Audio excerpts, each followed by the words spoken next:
Kshemang na vindanti vina yad arpanam. Kshemang na vindanti vina yad arpanam. Tasmai Subhadra Shravase Namo Namaha. Tasmai Subhadra Shravase Namo Namaha. Tapasvino Dana Parayashasvino. Manasvino Mantra Vida Sumangala. Kshemang navindanti vina yadarpanam. Tasmai Subhadra Shravase Namo Namaha. Ja, bitte.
Wir brauchen eine Übersetzung ins Deutsche.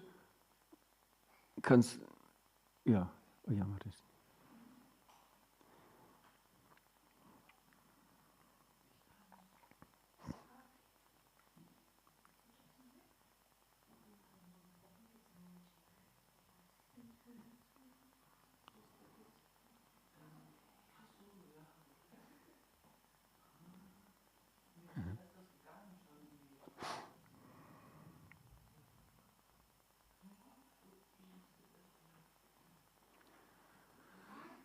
Tapasvina, those engaged in severe austerities and penances.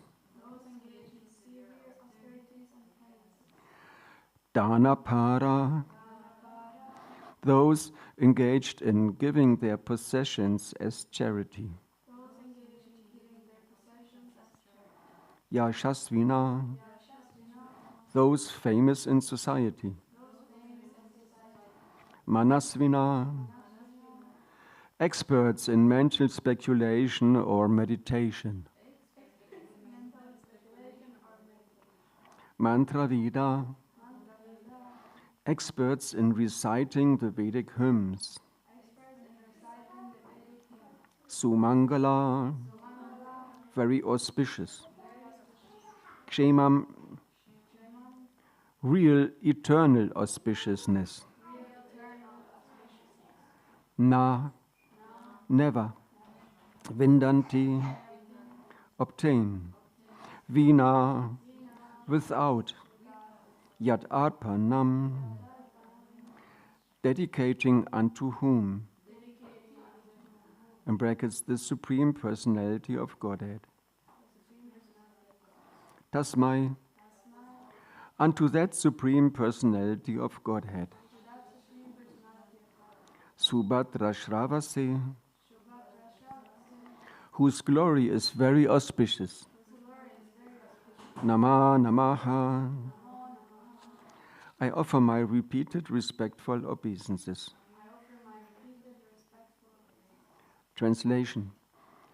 Those who perform severe austerities and penances, those who give away all their possessions out of charity, those who are very famous for their auspicious activities, those who are engaged in meditation and mental speculation, and even those who are very expert in reciting the Vedic mantras are not able to obtain any auspicious results, although they are engaged in auspicious activities, if they do not dedicate their activities to the service of the Supreme Personality of Godhead.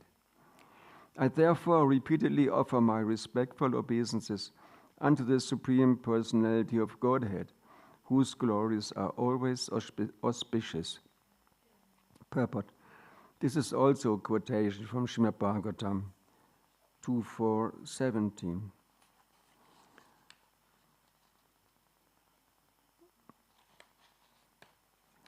There's no more purport.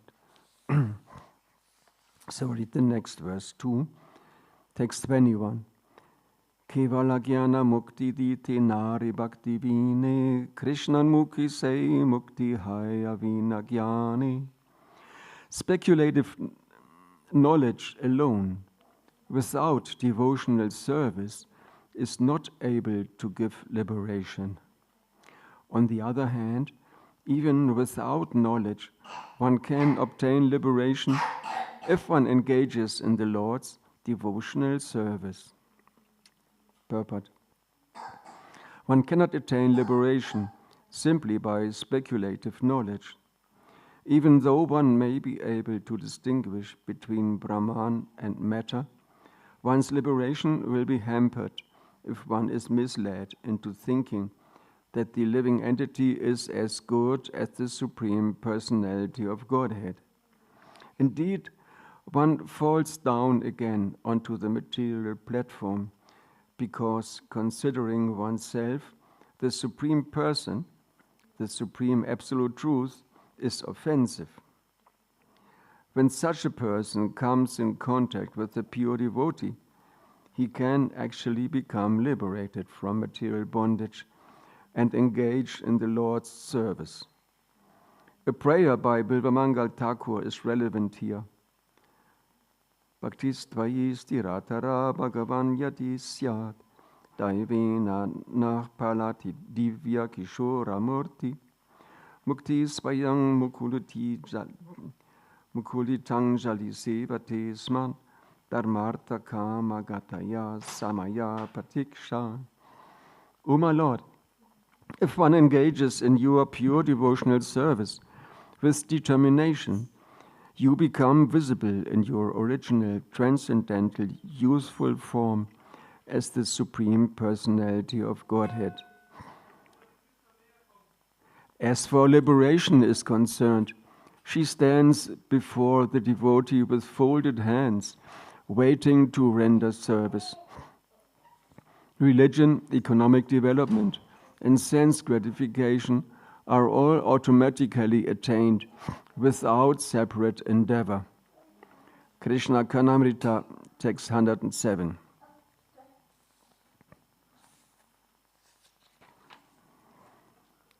Tapasvino danaparaya shasvino manasvino mantravida sumangala kshimang navindanti vinayadarpanam tasmai subhatra shravase namo namaha. Those who perform severe austerities and penances, those who give away all their possessions out of charity, those who are very famous for their auspicious activity, those who are engaged in meditation and mental speculation, and even those who are very expert in reciting the Vedic mantras are not able to obtain any auspicious results, although they are engaged in auspicious activities, if they do not dedicate their activities to the service of the Supreme Personality of Godhead. I therefore repeatedly offer my respectful obeisances unto the Supreme Personality of Godhead, whose glories are always auspicious.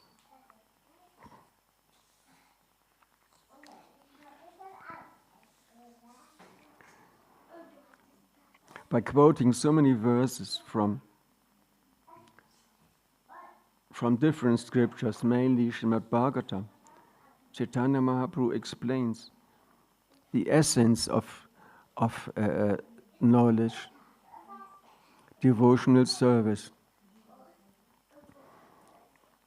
It may appear very simple, and the followers of other processes say that bhakti is only for simple persons.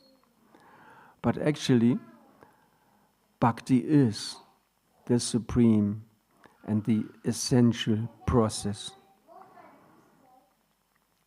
The mental speculators, the Mayavadis especially, they perform severe austerities, sleeping on the bare floor, eating only extremely simple food,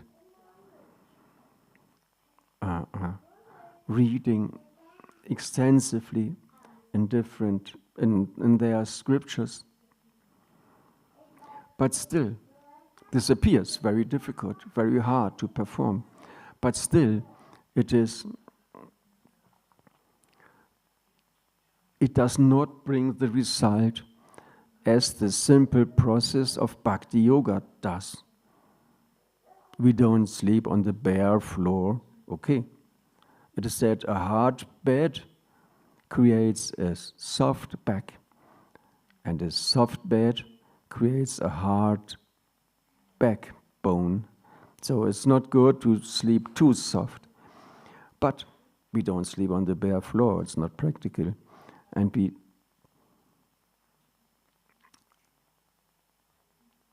don't maintain our body by extremely simple food. But we enjoy like anything by taking the remnants offered to the Lord. If somebody cooks, Prabhupada says cooking is a meditation on Krishna. Someone cooks, he's trying to cook as nicely as possible for the Lord and for the devotees. Prabhupada says these boys and girls, they have given up everything. At least they should get first-class prasadam.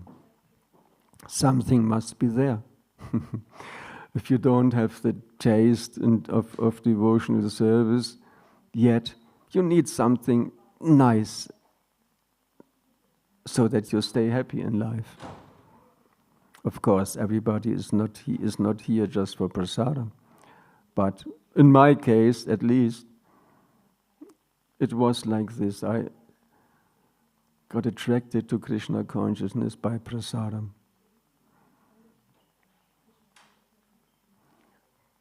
I was living with some people somewhere in the country and countryside, and we were living according to macrobiotic food. Every morning we boiled a pot of wheat, whole grains, boiled it until they were soft, and that was the food for the whole day. And well, it was austere kind of. And when after quite some time later, I had to do my civil service and was suffering, I wrote a friend, and he wrote me back. He had joined the movement. I had taken him to the temple, and he had joined. And he wrote me back. I visited him, and he was so changed. Gorkishore left the body already. He was so different, so nice, so pure and serious.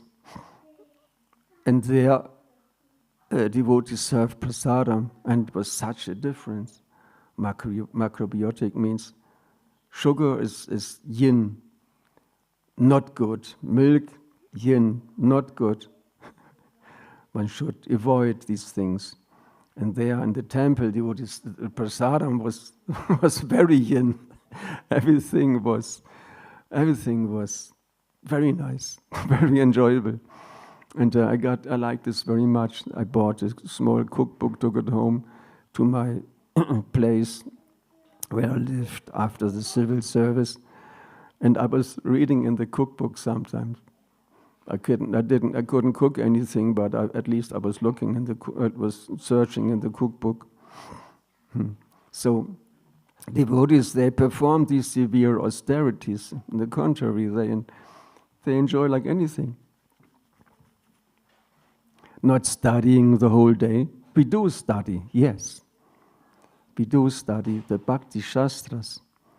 But we also sing joyfully in the morning, at noon, and in the evening for the glory of the Lord, to please the Supreme Lord. That is fun, that is joy. Mayavadis don't do this. That is too emotional, too sentimental, as they say. But it is a positive emotion. It is spiritual emotion. Whereas in this Bhagavatam it says the mental speculators, they achieve a result that's temporary. They don't attain real liberation. The Mayavadi sannyasis, the Mayavadis try to distinguish between matter and spirit, Brahman. But, okay, there are Brahmavadis, like the 4 Kumaras. They were self-realized souls. They were on the liberated platform. They could understand, and they had realized that they are not the bodies.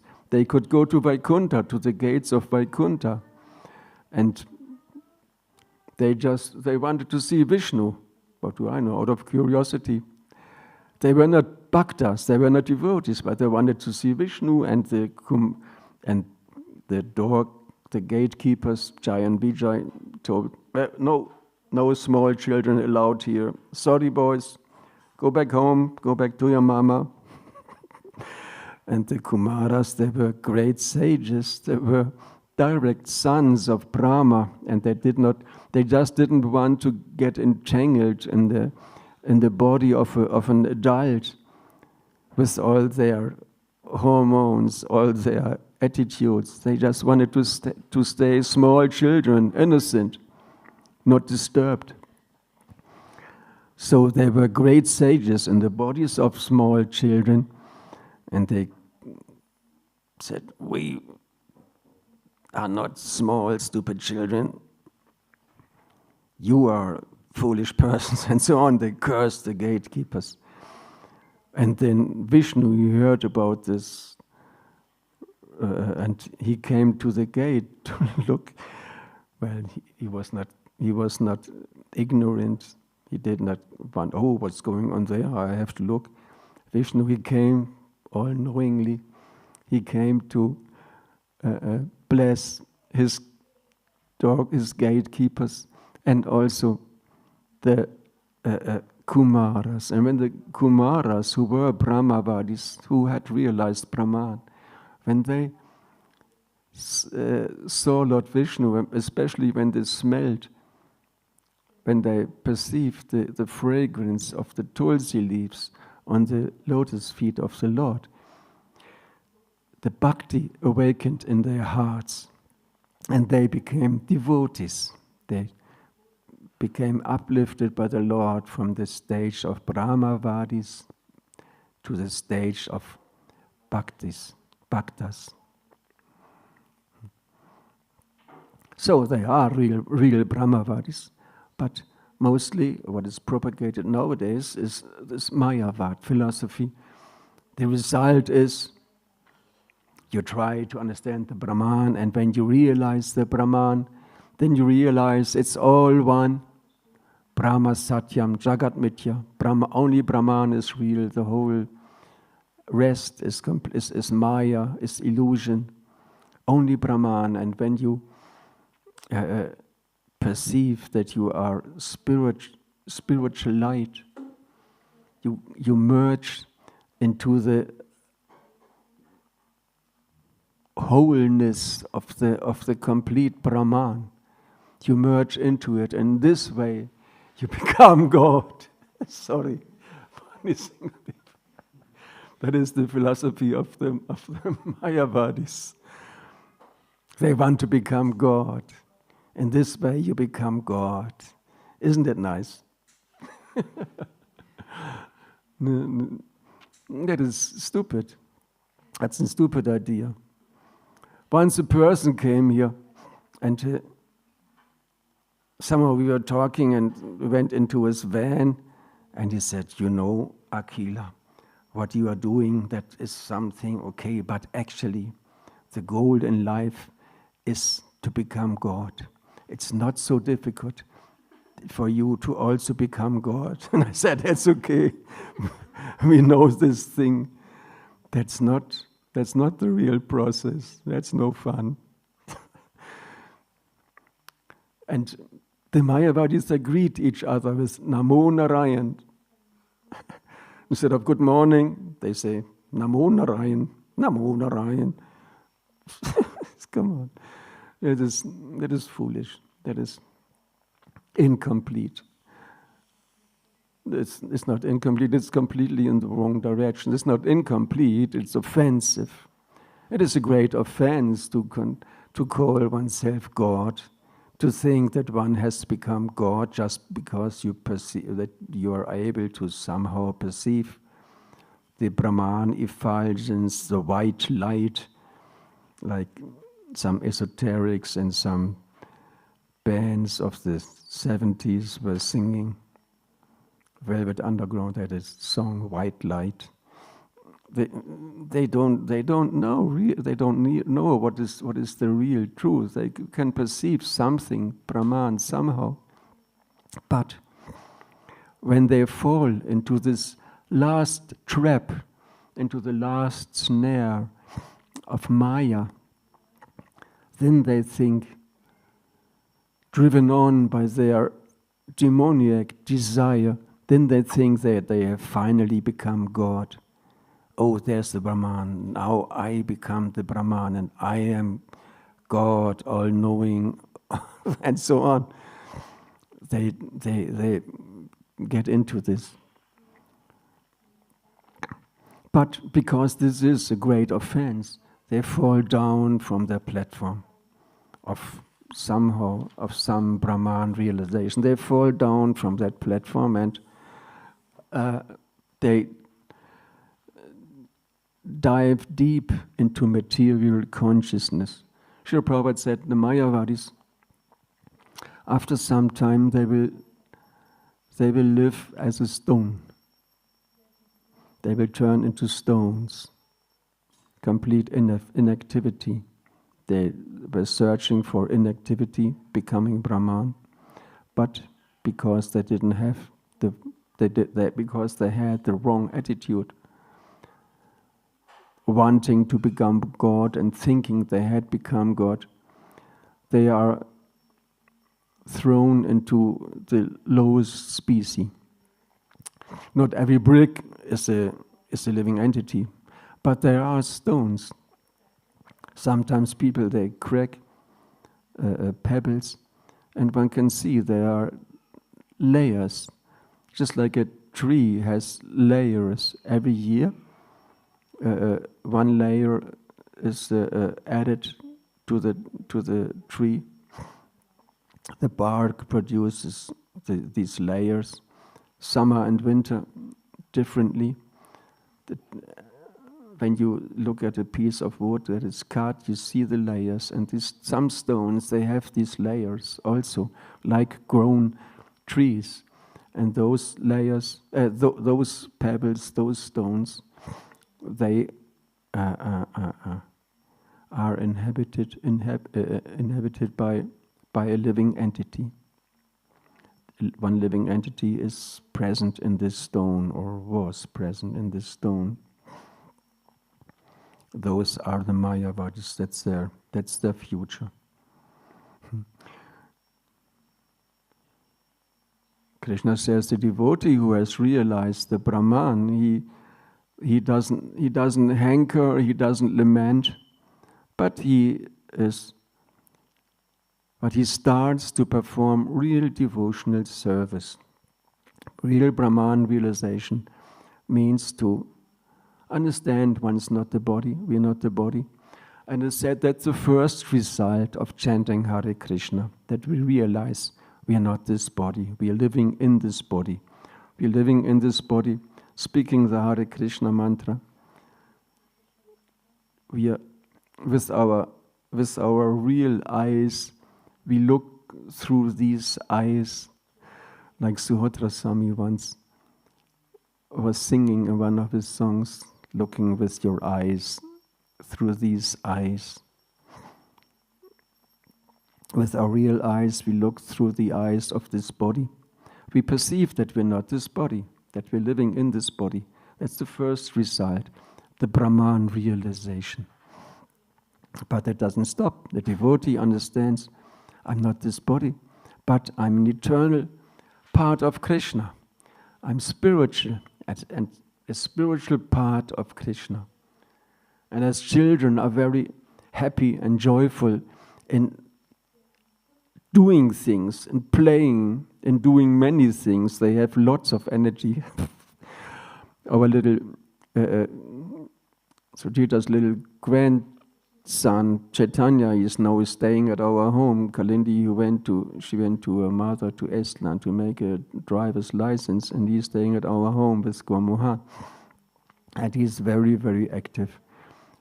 Whole day busy doing things, running around. And it's not so easy for parents to follow the children, to take care of the children the whole day. Especially if there are several young children about the same age. Taking care of all of them must be quite difficult, not easy. They are very lively when a child is completely busy, completely running around. Oh, what a very lively child. Lively.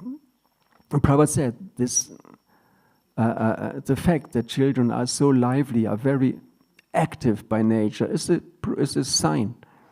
It hints that the soul is sentient by nature, equipped with senses, active. That's the nature of the soul, to be active. Therefore, the soul is not satisfied with staying in Brahman, but the soul wants activity, and not the activity of proclaiming oneself to be God. But the nature, like a child, is happy when there are funny things, playing something, doing things that brings joy. So the soul is happy by rendering service. Here in this world, we are the opposite. Krishna says in Bhagavad Gita, the demon thinks, Ishvaroham ahang bhogi. I am the controller, I am the greatest, and everything is for my enjoyment. That's how the demon thinks.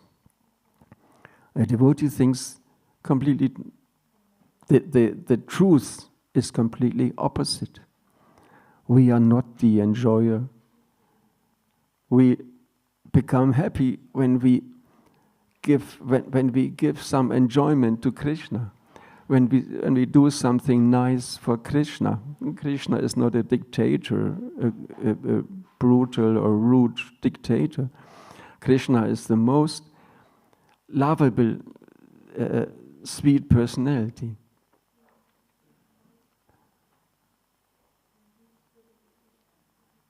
Here Prabhupada quotes this verse from the Krishna Caritamrita. You become visible in your original, transcendental, useful form as the Supreme Personality of Godhead. Here in the West, mostly Christianity. And where there are these paintings of Michelangelo,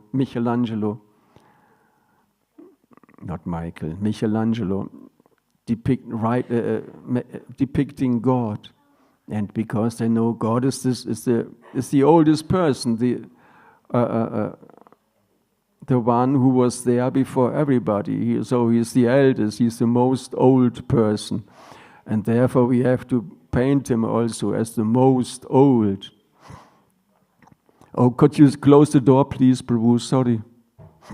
Therefore he is also the most old. And there's this one painting, God creates Adam. God gives this, with his finger, he touches the fingertip of Adam, who is holding it. And God is completely old, looks like my God, like a great-great-grandfather. Face completely wrinkled and long hair and beard and what do I know, long fingernails, something. He looks very, doesn't look so lively, doesn't look so energetic, just a completely old man wrapped in one cloth, trying to give life to it. Okay, that's not the sad truth. The truth is different. Krishna is a youthful person, and he is always full of happiness, ananda, Satchit Ananda Vigraha. His Vigraha, his form is Sat, eternal, like this. Chit, full of knowledge, all-knowing. And Ananda, full of transcendental bliss. In the West, there's no word for Ananda. No word that describes this spiritual bliss, Ananda. And that one only gets in connection with Krishna. Only when we come in contact with Krishna, we can experience this Ananda. By other things, we may get some result. There's this famous verse, Krishna Bhakta Nishkama Atta Eva Shanta, Bhukti Mukti Siddhikami Sakali Ashanta. Krishna Bhakta Nishkama, Kama is desire. Desire. Krishna Bhakta Nishkama. A Krishna Bhakta, he has no desires. Atta Eva Shanta. Therefore he is peaceful. Bhukti Mukti Siddhi Kami Sakali Ashanta. The Bhuktis, those who are who desiring like bhoga, unoffered material things, those who desire enjoyment, the Bhuktis. The Muktis, those who desire liberation from this troublesome world. Liberation. And siddhis, those who desire the Bhukti Mukti Siddhi Kami, those who desire yogic perfection. Siddhi, become lighter than the light is, and being able to take any form, accept any form you like, and to influence people, to create planets, even practically being able by one's mystic abilities to do anything in this material world. Siddhis, having the eightfold siddhis of a perfect yogi. They desire this. But, how is it? Here's the translation I try to prepare. Because a devotee of Lord Krishna is desireless, he is peaceful. Fruitive workers desire material enjoyment, jnanis desire liberation, and yogis desire material opulence. Therefore, they are all lusty and cannot be peaceful. All of them desire something. No. The karmis, those who trying to perform. Normally, a karmi is somebody who performs pious activities so that he gets a pious result. And also in the Bible it says, as though So as you sow, thus you shall reap. Wie man sät, wird man ernten. If you do something good, you will get a good result.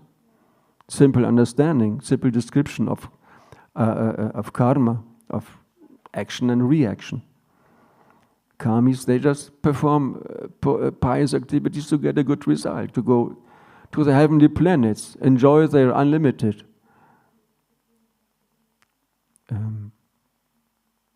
Have a almost eternal vacation, tens of thousands of years staying in the heavenly planets, everything at your command, all kinds of enjoyments.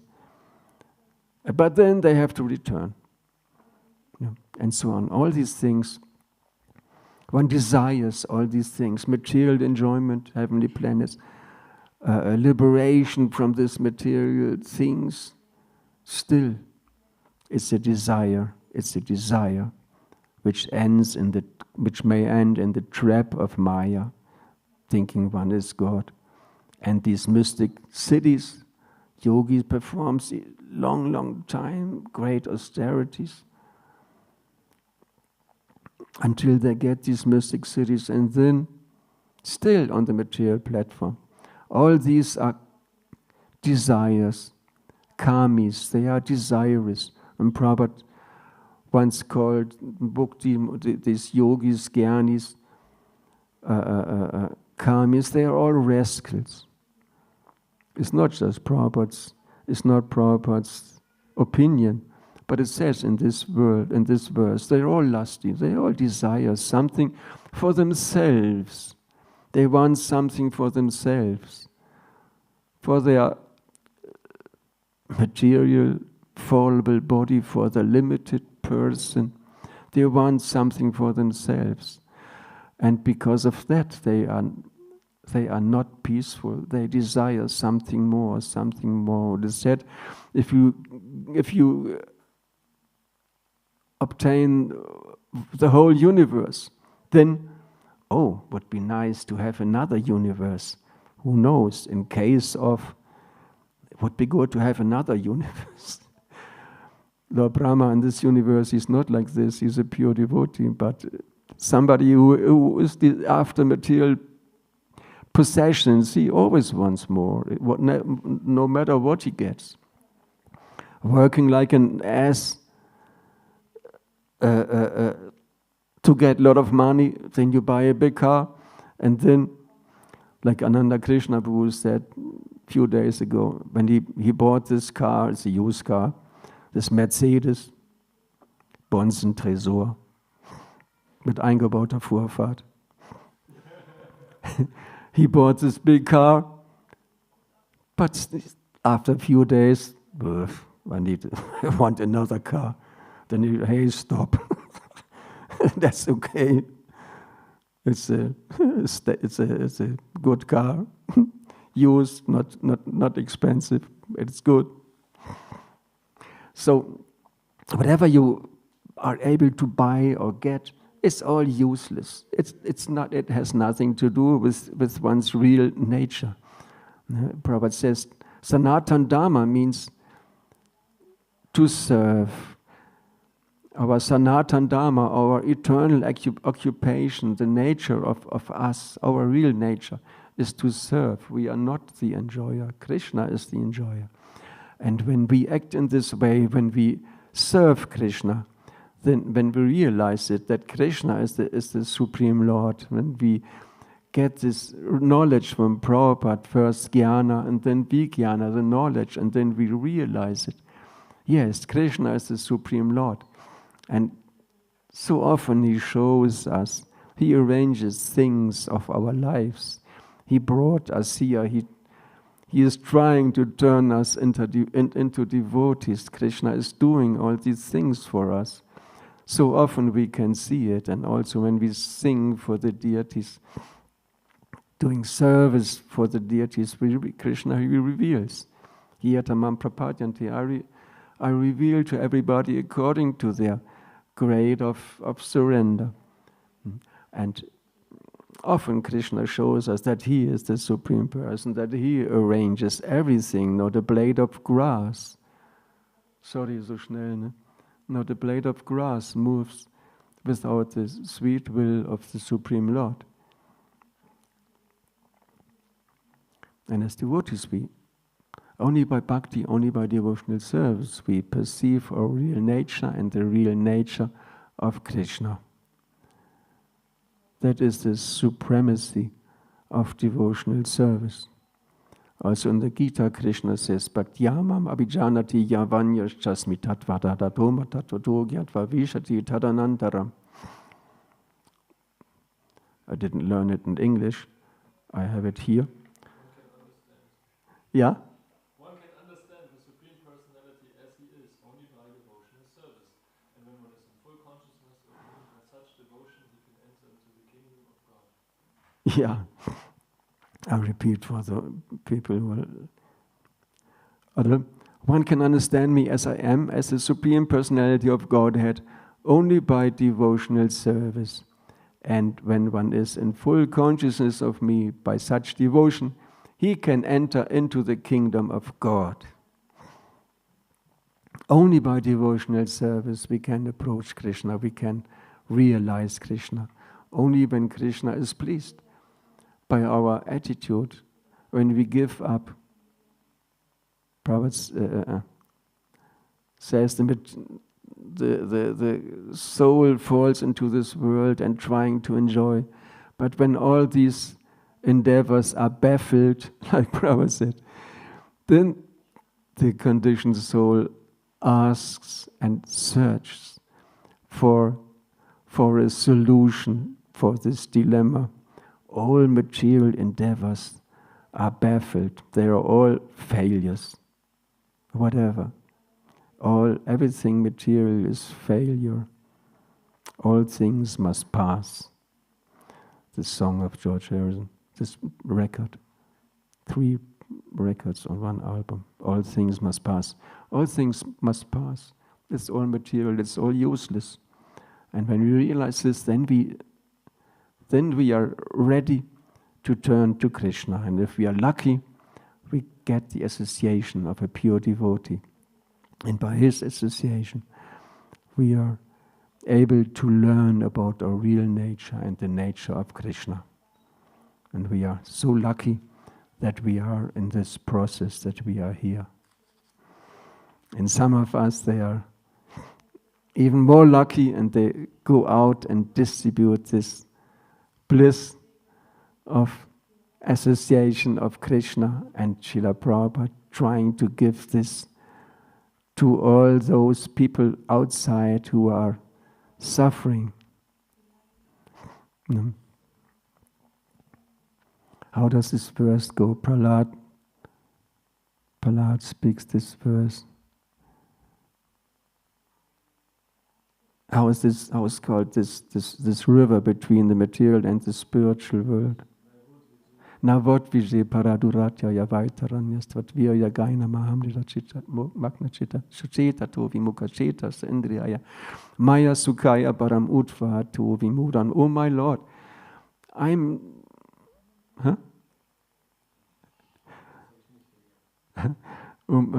Navot vijay. Oh my Lord, I have no material needs. I don't need anything. I'm completely happy being engaged in your service and hearing about your wonderful activities. I'm completely happy by this. My only sorrow, my only suffering is when I think of the activities and the conditioned souls in this material world who are endeavoring on the material platform. One has to look it up. And fruitless, and so-called fruitive, but actually fruitless endeavors and suffering. I'm only concerned with love for them, Prahlad Maharaj says. People there, they don't, if anybody who doesn't know Krishna consciousness, he may have a big car like anything and a wonderful, beautiful associate, money, but still not happy. One does not become happy by these things because it's not us. We're not this body. This body is just, and so on and so forth. It's just a part of this illusion that we fell into. And devotees, they try to help the people realizing this, that they are an illusion. And many people, they sense something. Hey, this guy is completely different. He looks like I sense that he is dangerous. He wants to destroy my material perception, my material identification. No, I don't want this. No, go away. Bad. But some people, they are mature and they accept it. Those who are feeling that this illusion is just painful, it's just miserable, this existence, they are ready to accept the mercy of Krishna. So, is there any question? Any addition? Gita Maharaji. Microphone. You don't have microphone, you have to scream. One could use this mic also. Yeah, okay. Good idea. How come some stones are inhabited, others are not? Don't know. I just know this. Prabhupada said that Mayavadis, the real Mayavadis, they turn into a stone. They want this inactivity, and they are so much engrossed in their consciousness, thinking that they are God. They are so much engrossed in inactivity and illusion that they are put into the body of a stone. Krishna says in Gita, the envious and mischievous, who are the lowest amongst mankind, are put by me into the most abominable forms of life. Mayavadis, they turn into a stone. Not every stone has life, but some stones do. Sorry, I don't know much more. I don't know more about this. Do you know about trees? Oh yes, trees. There are pious and impious trees. Prabhupada says trees that bear flowers and fruits. They are pious trees.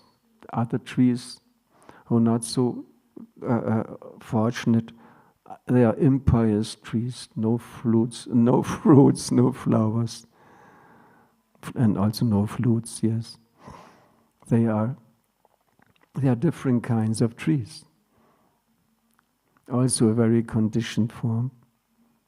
In the Gita, there's this picture of somebody just wants to run around naked. Next life, and you can become a tree. Stand naked all your life. In the summer, very hot.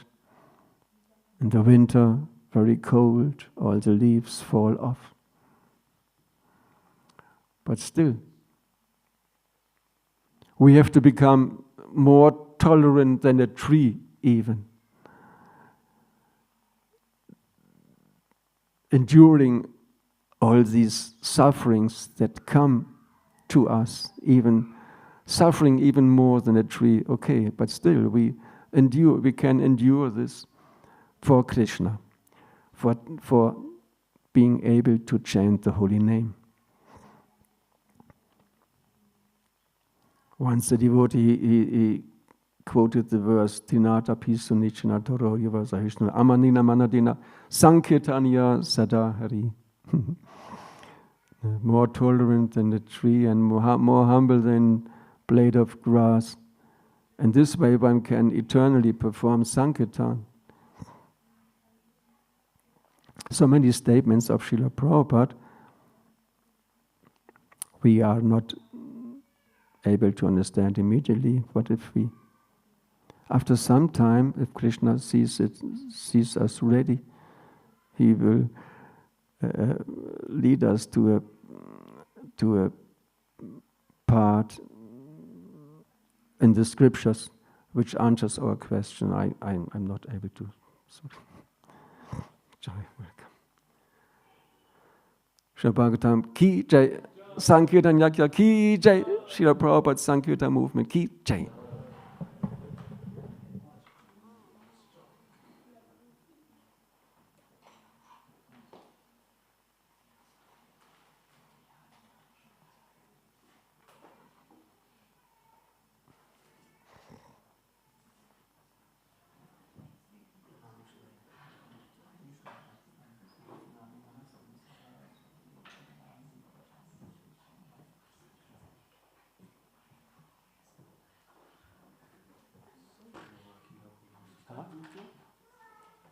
Bitte? Ist dein Buch? Nein, nee.